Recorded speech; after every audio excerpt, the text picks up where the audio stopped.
I love me. Live from NewsChannel 8 at 6, Saint Francis Strong, 1 year later. We begin with breaking news in South Tulsa. A very big police presence at the Natalie Medical Building just south of Saint Francis Hospital after reports of an active shooter situation. They are advising shots fired and they do have victims. The suspect, when he came into the building, into that office complex, he began firing. He began firing at anyone that was in his way. We have 3 down, 1 dead. There's going to be an exit on the 3rd floor of the north side of this building. You say this is too close to home. This is home. When you see it on TV, but you don't think it's going to happen right in front of your eyes. This can really happen anywhere. 4 innocent people killed. 1 man was a patient. The 3 others worked at the hospital on the 2nd floor of the Natalie Building. When I woke this morning, I really just wanted this to all be a bad dream, but this is the reality of our world right now. And today our world and our Saint Francis family are devastated. And it is up to us to not allow this horrible event, this situation. We can't allow that to make us want to turn our back on the reason that we're here. Dr. Preston Phillips, Dr. Stephanie Hewson, receptionist Amanda Glenn, and patient William Love. 4 lives senselessly cut short, 4 lives forever intertwined with a terrible act of violence. But 1 year later, one community wrapping its arms around their families, their friends, and coworkers, sending a clear message: we are Saint Francis Strong. Thank you so much for joining us for this special edition of NewsChannel 8 at 6. I'm Brenna Rose. Tonight we remember the victims, the pain of their loss, and the hope for the future. We begin with the wife of Dr. Preston Phillips speaking out for the very first time. Melody Phillips tells me she thought long and hard about talking publicly. This is part of her grief process to push forward after an insurmountable loss. She also wants people to know exactly who Preston was. He really did. He did not meet a stranger. Everyone was a friend. Dr. Preston Phillips was an accomplished orthopedic surgeon and Harvard Medical School graduate. What type of a man was your husband? Wow. He was generous and kind and just had a heart for people and cared about his fellow man. But away from the work that he dedicated his life to, he was just Preston, husband to Melody and dad to their 3 children. He loved being a dad. It was always important to him that the kids come home for holidays. I mean, I'm sure it never crossed your mind that your husband would go to work and not come home because of gun violence. It's the furthest thing from my mind. You know, he's a healer. He works to make people better, to make people healthy. But at the very place he worked to make others better, Dr. Phillips lost his life targeted by what authorities described as a disgruntled patient. What has the last year been like for you? It's been hard. I've been coping by staying busy. The pain was so hard in the beginning that I just kind of, compressed it and just got really busy. In my quiet time, and not a day goes by that I don't think of him. Melody Phillips says she thought too about the others who had their lives turned upside down on that day, the families of Dr. Stephanie Hewson, Amanda Glenn, and William Love. We are forever bound through this tragedy and know firsthand what it feels like. A feeling she doesn't want anyone else to ever have to experience. When the shooting happened at Saint Francis, my world stopped. It's like the world stopped rotating, because if this could happen here in Tulsa at Saint Francis, a hospital built on faith and religion and helping others. If it could happen there, it can happen anywhere. And I just thought, okay, there's a shift. Things have changed. And I think it was days later there was another mass shooting. But for me, my world, my orbit was still on pause and probably still is, to be honest. Is it triggering for you every single time you hear about another shooting? It is. It is. You know, I can't help but think about the families of the person that suddenly is not coming home. There is a suddenness to that that is just inexplainable. Just weeks ago, as she prepared to mark 1 year without her husband, another family member tied to another shooting at yet another hospital, this time in Atlanta. My niece works at that doctor's office. All of those emotions and around, and fear around what could have happened just resurfaced. Melody Phillips says something needs to change. Without extreme measures, we can't shut off this possibility of mass shootings completely without extreme measures. But whatever steps we can take to decrease it so that fewer and fewer families are experiencing this year after year, we have to do it.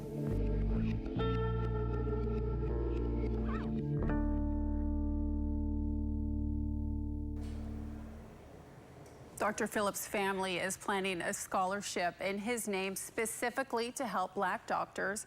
His wife says that Preston would not have gotten where he was without scholarships himself. Meantime, the family of William Love is looking for justice.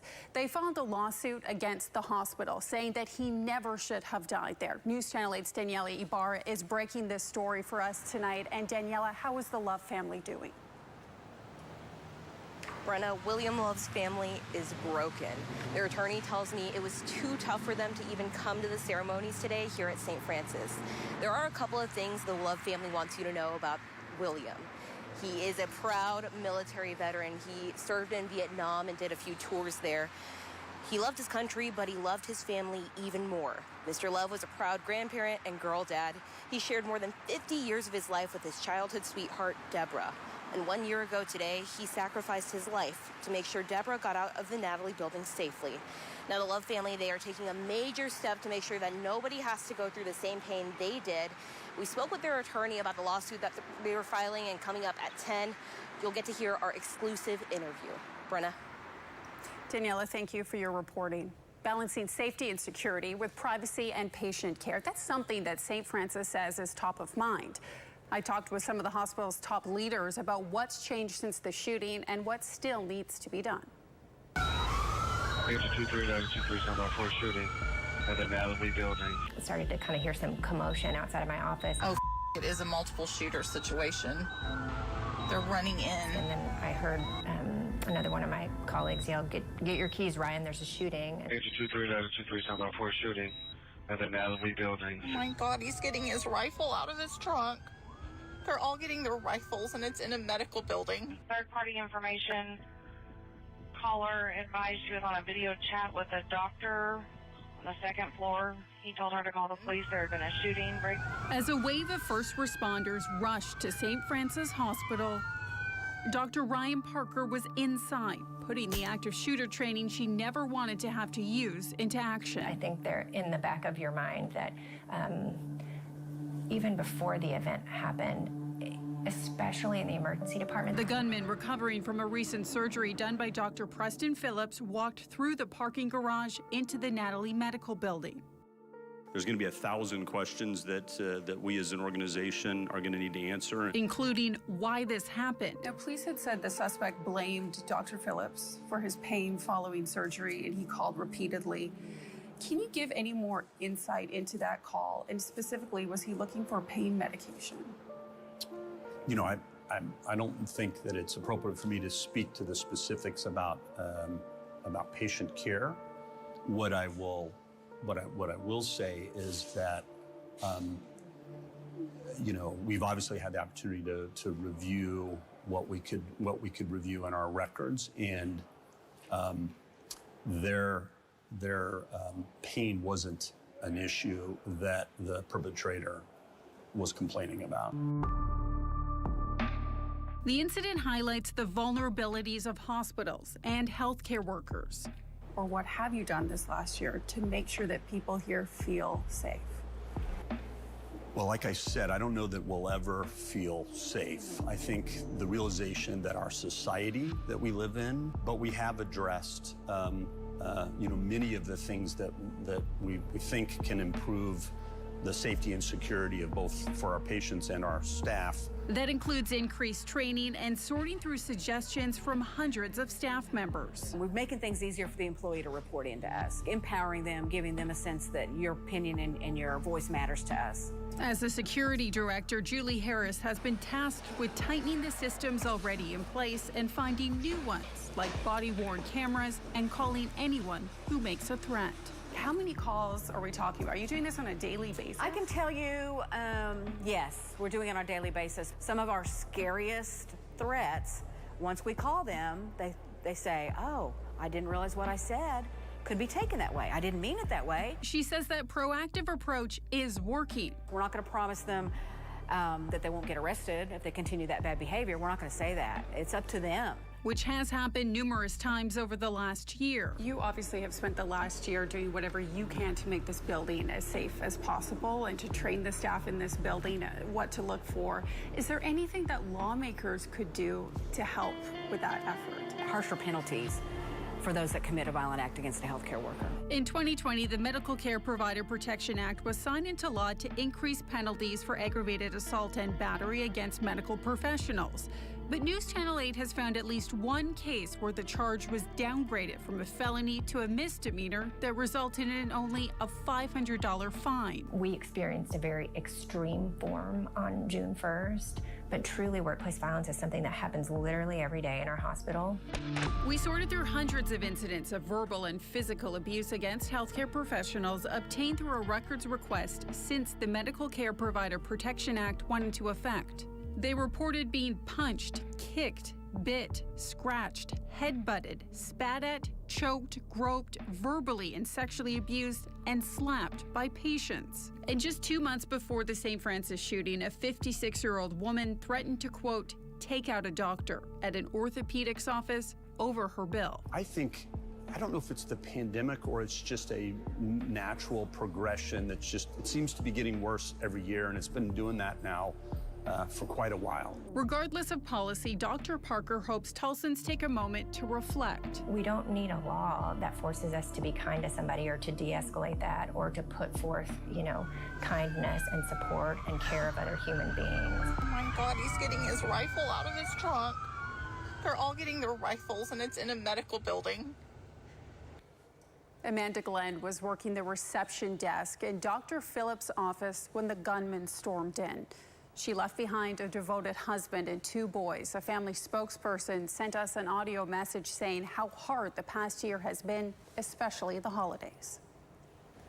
But the good news is we will see her again, and that is what keeps the boys going. Knowing she's waiting and perhaps getting everything in order as she always did. She's taking care of all the details.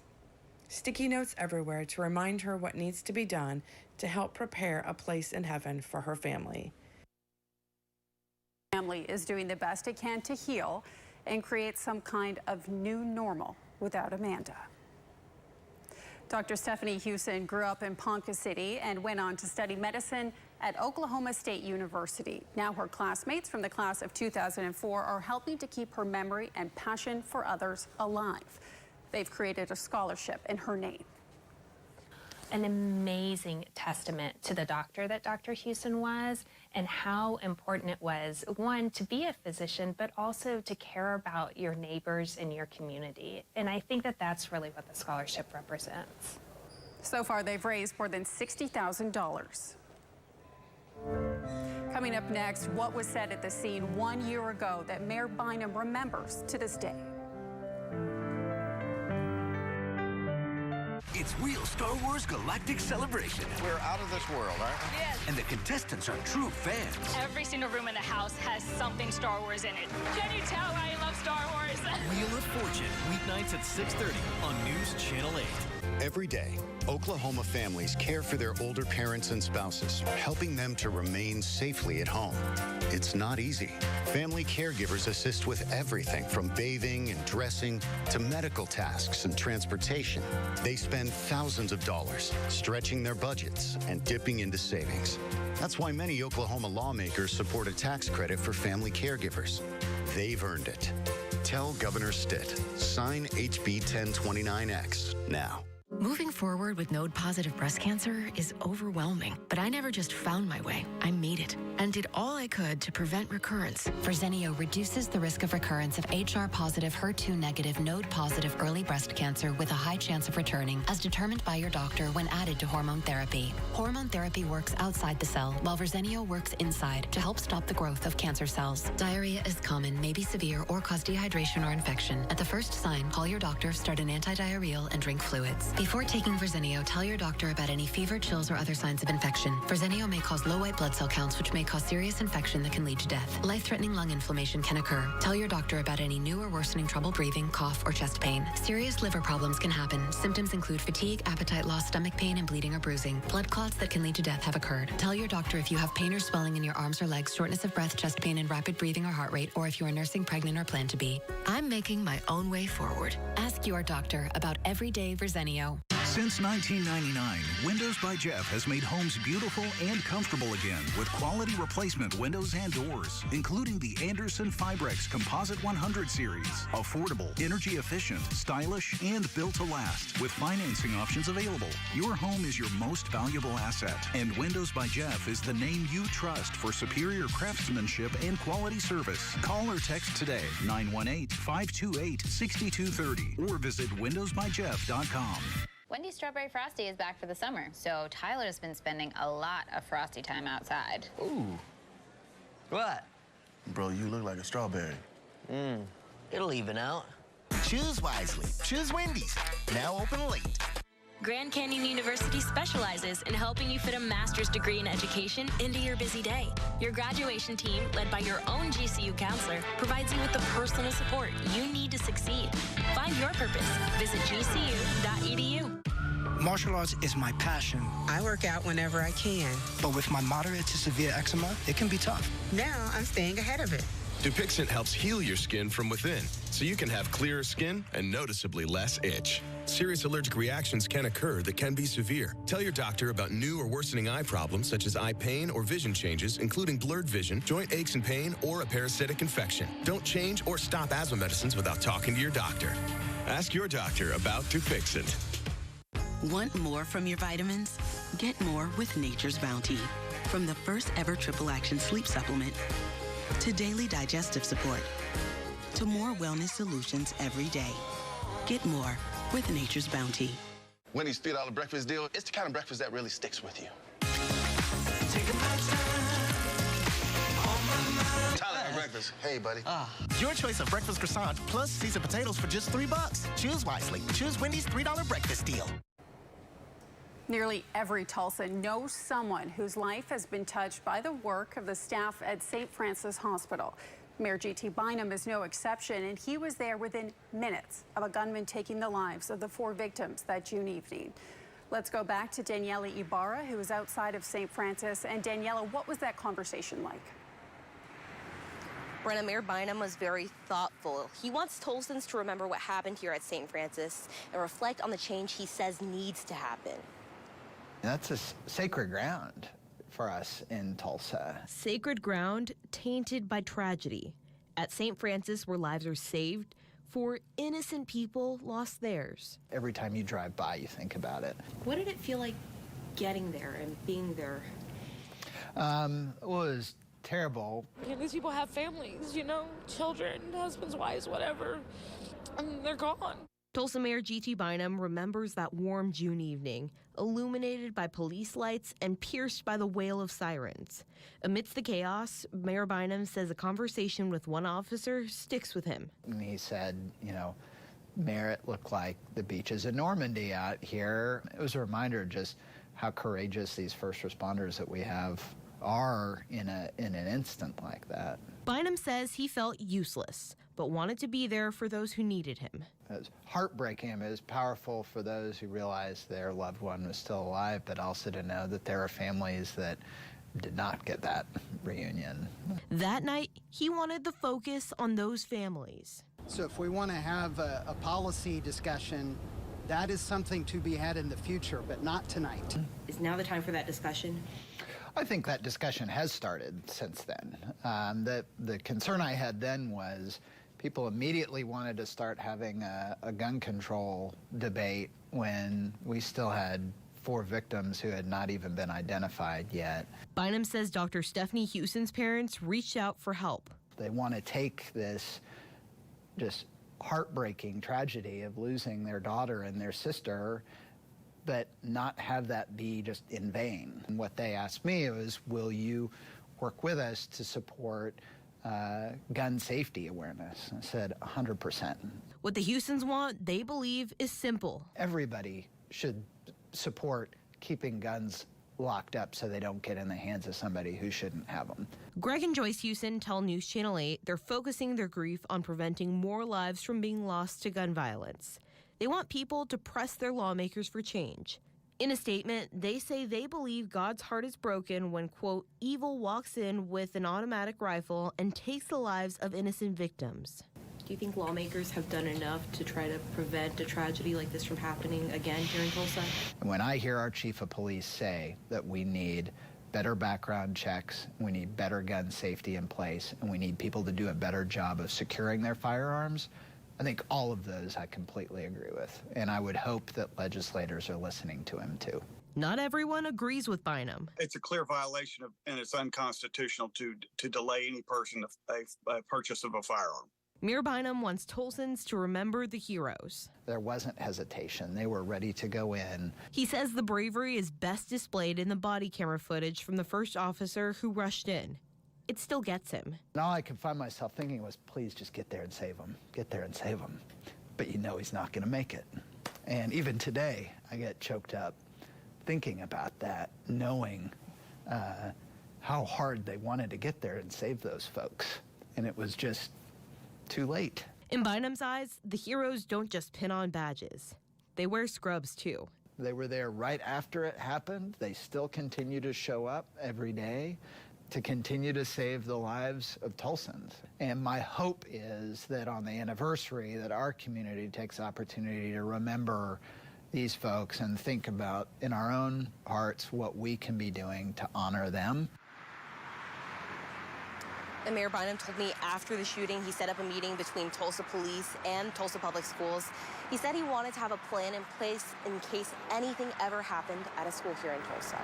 We're live from Saint Francis. I'm Danielle Ibarra, News Channel 8. Powerful interview, Daniela, thank you. And still to come, he had the weight of the city on his shoulders while the nation's eyes watched closely.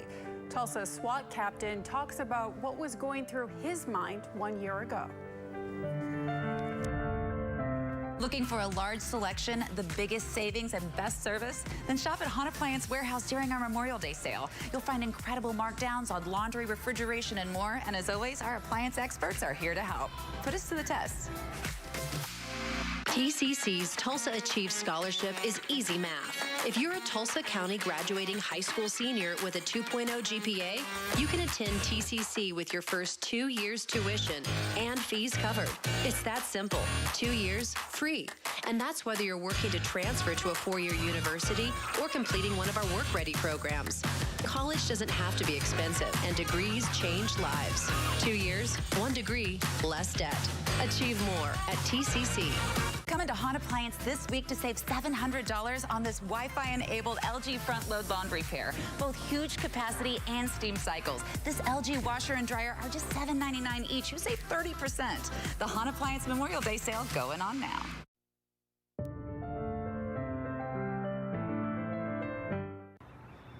Back here at Memorial High School 1 year after the Saint Francis shooting and 1 year after families were reuniting here with their loved ones from the hospital, and joined by my family, my dad, Captain Mike Eckert of the Tulsa Police Department. And Dad, you were there at the hospital. I was here. I was thinking about you. I'm curious if family comes up in the back of your mind when you're going through some of these situations. Yeah, I don't think there's any way you can go into an event like that without thinking of family. There's families that you're dealing with in the emergency set of circumstances, and certainly we were dealing with that at Saint Francis, and trying to get those people out of that building as quickly as we could, get them to the reunification center here at Memorial High School, which is where you were stationed that day. But yeah, the reality is that all these emergency situations that first responders find themselves in, family is paramount, because you're either dealing with a family or thinking about your family at home that is waiting for you to get home. I'm curious, you guys are always under the microscope, but last year at this time, the Uvalde shooting just happened just a week before. I know how passionate you are about active shooter training. You put the department through that active shooter response. How proud are you of the way that your team, your department, and the surrounding departments responded to that incident? Yeah, exceedingly proud. You're right, we were right on the tails of Uvalde, and the reality of timing is that we were just starting to find out really the inefficiency of the Uvalde response. And I was, again, the reality of that realization is the fact that we knew what we had done to prepare ourselves with our department and with our entire city, for that matter, because Tulsa Fire, EMSA, and all first responders in the city had been through that training and that preparation. And so you kind of go into automatic mode at that time, and you start relying on what you've trained and what you've done. And they personified that with that response to Saint Francis and just did an outstanding job. I know obviously there's no such thing as a perfect response, but I know the city and myself as a son, proud of the way you and the department handled that response to the Saint Francis shooting a year ago. Yeah, well, I appreciate that. And again, it's not one of those singular areas of responsibility. The whole department and the whole city played a part. And that was where the team mentality really kicked in, and the team response really paid off. Yeah, well, reporting here with my dad at Memorial High School, I'm TJ Eckert, News Channel 8. Thank you, TJ. And we want to thank you for joining us for this special edition of News Channel 8 at 6, Saint Francis Strong 1 year later. Be sure to join us tonight at 10. We'll take you to today's remembrance at the hospital. Plus, we'll have more on the lawsuit that William Love's family filed. Before we go, we're going to take one last look at the affectionately named Pink Palace, where hearts are heavy tonight, but they're also filled with hope for a better, safer, healthier future for us all. Good night. Shop HotAppliance.com to chat with one of our experts. Give us a call or simply visit one of our 4 locations. Put us to the test. What brings you by? I'm here to pick up Kim to